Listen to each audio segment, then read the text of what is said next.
नमस्कार, नौकरीन्यूज़.com में आपका स्वागत है। मैं हूं गिरिजेश वशिष्ठ। भारतवर्ष में, इस देश में वित्त मंत्री का एक बयान आता है और वो बयान कह रहा है कि हमने अंतिम संस्कार करने पर कोई जीएसटी नहीं लगाई है। सरकार की सफाई का मतलब आप समझ सकते हैं, लेकिन जब आप इस सफाई पे जाएंगे तो उससे पहले आपको एक चीज़ साफ़ करनी पड़ेगी, और वो चीज़ ये है कि हमारे देश की शक्ल सूरत कैसी है, हमारा हाल क्या है। जिस देश में आटे पर भी 5% टैक्स लगा दिया गया हो, उस देश के लोग किस हाल में हैं, क्या वो टैक्स अफोर्ड कर सकते हैं। आज मैं आपको भारत की गरीबी के बारे में बताऊंगा। दुनिया की किसी ताकत में इतनी दम नहीं है कि भारत की गरीबी को पूरी तरह से बता सके, क्योंकि भारत की गरीबी किसी भी अभिव्यक्ति से ज़्यादा बड़ी, तीक्ष्ण और पीड़ादायक है। लेकिन मैं आपको फिर भी कुछ आंकड़ों के जरिए समझाने और समझने की कोशिश करूंगा। कहीं मत जाइए, चैनल को सब्सक्राइब कर लीजिए। हमारा UPI ID है डिस्क्रिप्शन में, उसके ज़रिए आप भुगतान कर सकते हैं। एक QR कोड भी आपको वीडियो के दौरान मिलेगा, वो भी आपको मदद करेगा पेमेंट करने के मामले में। जिन लोगों के पास धन का अभाव है, उनसे निवेदन है कि वो कतई भुगतान ना करें। मैं अभी हाजिर हुआ।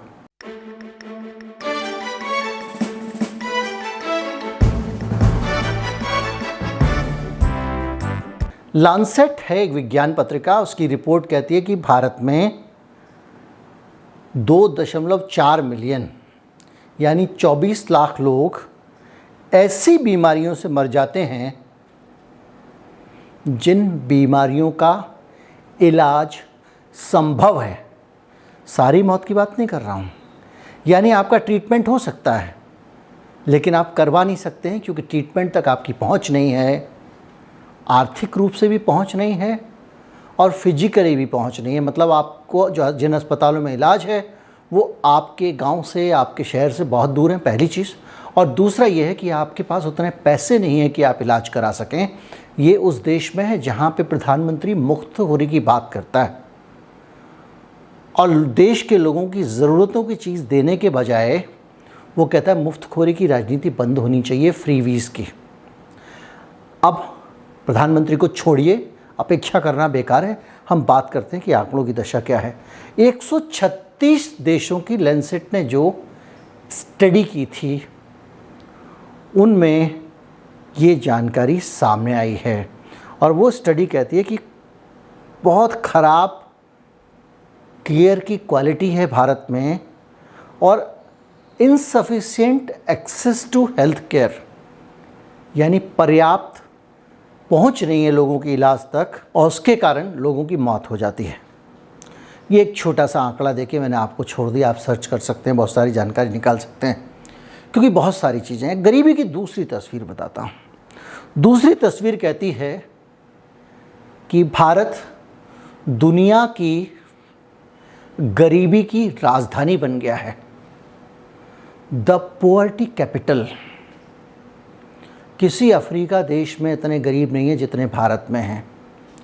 नाइजीरिया से भी भारत आगे निकल चुका है गरीबी के मामले में।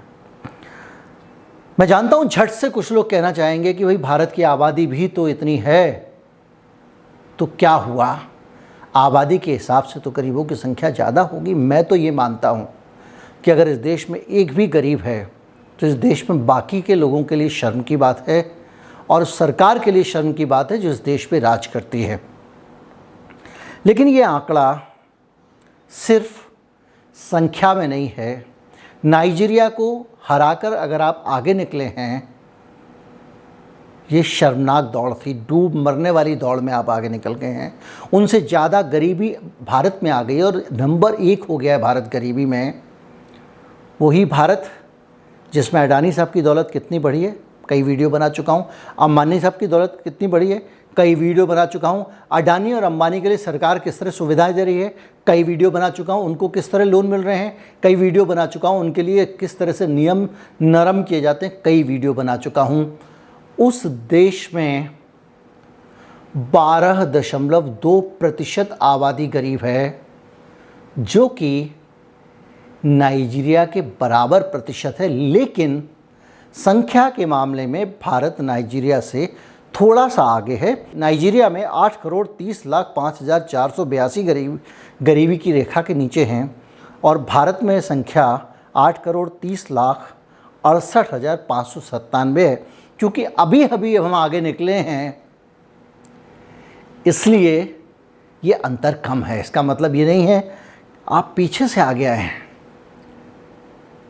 अब इस स्थिति को अगर आप समझें तो ये आंकड़ा अपने आप में वर्ल्ड पॉवर्टी क्लॉक है, एक बाकायदा एक बनाया गया संगठन है, वहाँ पे पॉवर्टी कैपिटल इसको घोषित किया गया है और बिजनेस इनसाइडर अफ्रीका ने बाकायदा इस खबर को प्रकाशित किया है।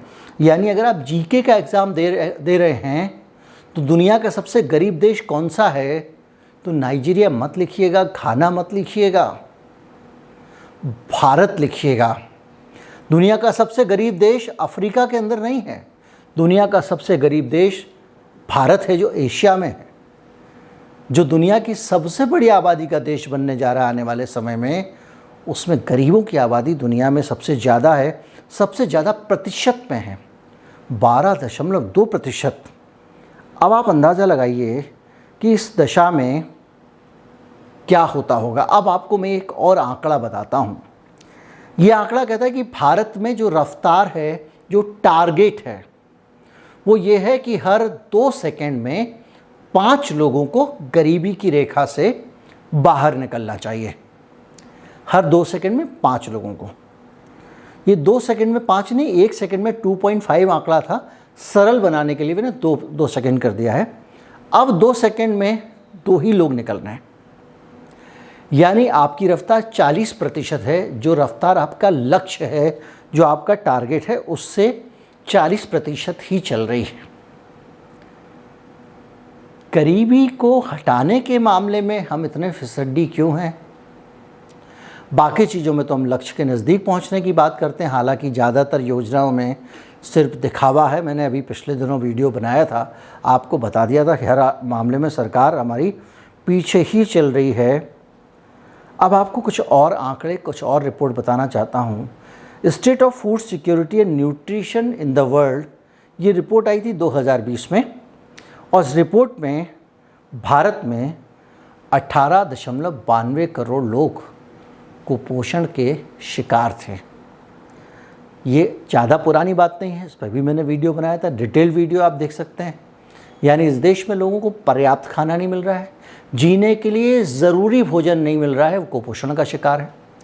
इस देश में लोग पैसे नहीं होते इसलिए डायलिसिस नहीं करा पाते हैं और इसलिए कम उम्र में गरीबों की मौत हो रही है किडनी की बीमारियों से। ये वो देश है। इस देश में गुरुद्वारों को चैरिटेबल डायलिसिस की सुविधा देनी पड़ती है, सरकार नहीं देती है। इस देश में चिकित्सा की लूट का हाल ये है कि 50-50 लाख रुपए के बिल कोरोना के दौरान प्राइवेट अस्पतालों ने बनाए हैं और किसी माइके लाल शक्तिशाली से शक्तिशाली किसी नेता ने ना तो इस पर सवाल उठाया, ना कोई कार्रवाई की है। खुली छूट है। आप छोटी सी चीज़ के लिए चले जाइए, एक बार आपको अंदर लिया तो कई लाख रुपए का आपको झटके से चूना लगेगा। और इसी तरह से अगर आप ग्लोबल 100 इंडेक्स से अगर आप आगे जाना चाहें तो आप देखिए CSE की report, centre for science and environment की, जो डाउन टू अर्थ पत्रिका में छपी हुई थी, जिसमें कहा था कि 10 में से 7 भारतीय पौष्टिक आहार नहीं ले पाते हैं। और इसी के साथ एक रिपोर्ट ये भी आई थी, सरकारी गोदामों में अनाज सड़ रहा है, 10.4 करोड़ टन अनाज, लेकिन सरकार दे नहीं रही है। सुप्रीम कोर्ट ने इस पर आदेश दिया था कि अनाज सड़ने से अच्छा है कि इसको गरीबों को बांट दिया जाए। ये दशा है। इसके बाद क्या तो मैं कुछ टिप्पणी करूं, क्या तो मैं कुछ एनालिसिस करूं? आंकड़े अपने आप में ही सब कुछ कह रहे हैं। हम उस देश में रहते हैं जिस देश में खाने को नहीं है, जिस देश में इलाज नहीं हो सकता, उस देश में वोटिंग राइट भी होते हुए भी नहीं है। अगर होता तो आज ये दशा थोड़ी होती है। सरकार जिनके वोटों से बनती है, जिनके लिए बन के आती है, वो नीतियाँ उनका शोषण करने वालों के लिए बनाती है। कोरोना के दौरान अमीरों की संपत्ति 2-2.5 गुना हो गई, गरीबी की रेखा के नीचे एक झटके से बहुत सारे लोग चले गए। ये भी मैंने आपको बताया। ये है देश की दशा, ये है देश के हालात। एक छोटे से वीडियो के ज़रिए ये बात मैंने आपको समझाने की कोशिश की है। उम्मीद करता हूँ वीडियो आपको अच्छा लगा होगा। अच्छा लगा हो तो ज़्यादा से ज़्यादा लोगों तक पहुँचाएँ। चैनल को सब्सक्राइब कर लें। नमस्कार, जय हिंद।